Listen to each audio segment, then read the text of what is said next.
Hello guys, for today's video, i-update ko lang kayo regarding kay Earndorado kung paying pa ba itong website platform, no? As you can see, ito po yung total earnings ko nung last February 2024. Nasa around 60,000 points po yan at ito po yung mga ways of earnings niya. Makikita nyo po yan sa home section and kung mag-e-explore po tayo, marami pa po tayong possible way na matutuklasan para maka-earn ng points. At yung points na ma-earn po natin, gagamitin po natin yan para makapag-redeem ng pera patungo sa ating mga digital wallet like GCash.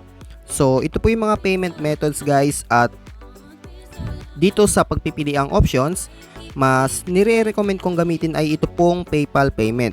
Ito lang po kasi yung pwede sa atin and the rest unavailable na po sa country natin. So, ito po yung available withdrawal nila guys, from $1 up to $50 ang pwede po nating makash out. Since mayroon po tayong 60,000 points, ang pwede lang po natin ma-withdraw dito ay 40,000 points worth of $10 PayPal. So, i-click lang po natin yan, then kailangan po natin to fill upan. Ilagay nyo lang po dito yung PayPal email address ninyo. Then, request reward. At may magpa-pop up po na message na successfully registered your request. I-check ulit natin yung history, no? I-refresh lang po natin at makikita nyo dito na naka-pending na po yung payment guys.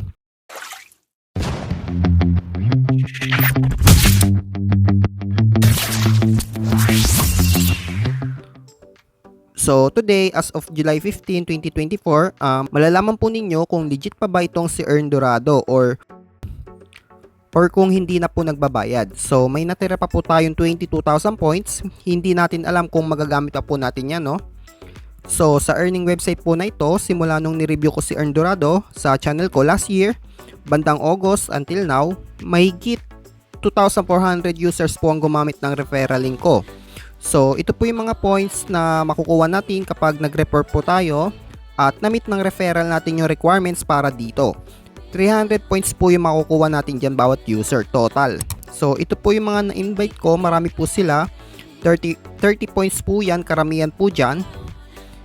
Kaya thank you po sa inyo sa mga nagtiwala. So yun lang, kung kukumpitin po natin yung earnings dito sa referral, nasa mahigit $15 po yung kikitain ko dito dapat. Anyway, yung mga paraan para maka-earn ng points dito po kay Earndorado, mabilisan lang to, no guys, para hindi na po tayo mabot ng 15 minutes.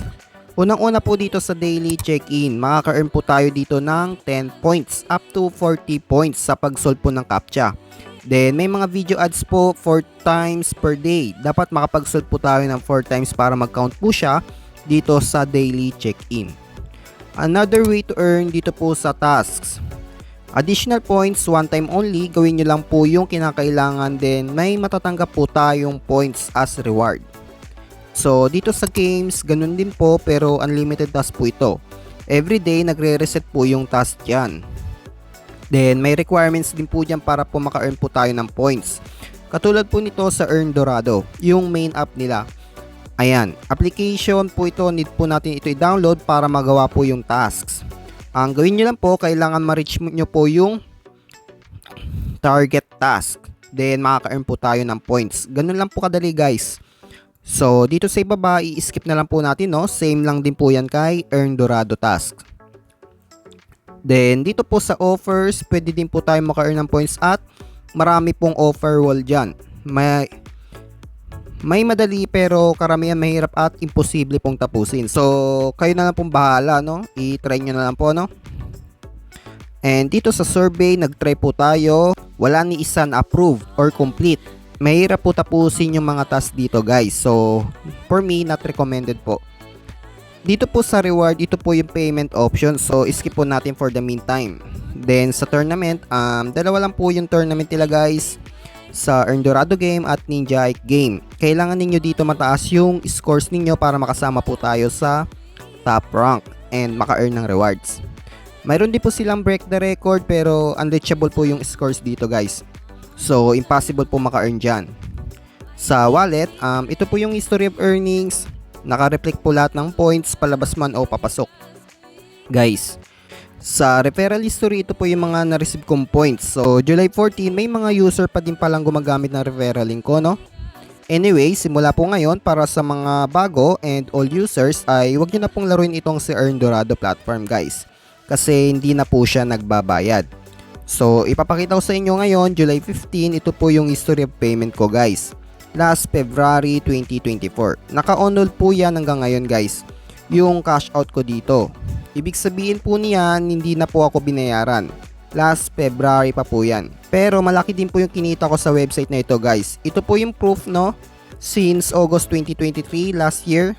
So mag-iisang taon na po pala. Also based po sa kanilang Telegram channel, may mga users din po na naka-on hold yung payment. Katulad ng sa akin guys.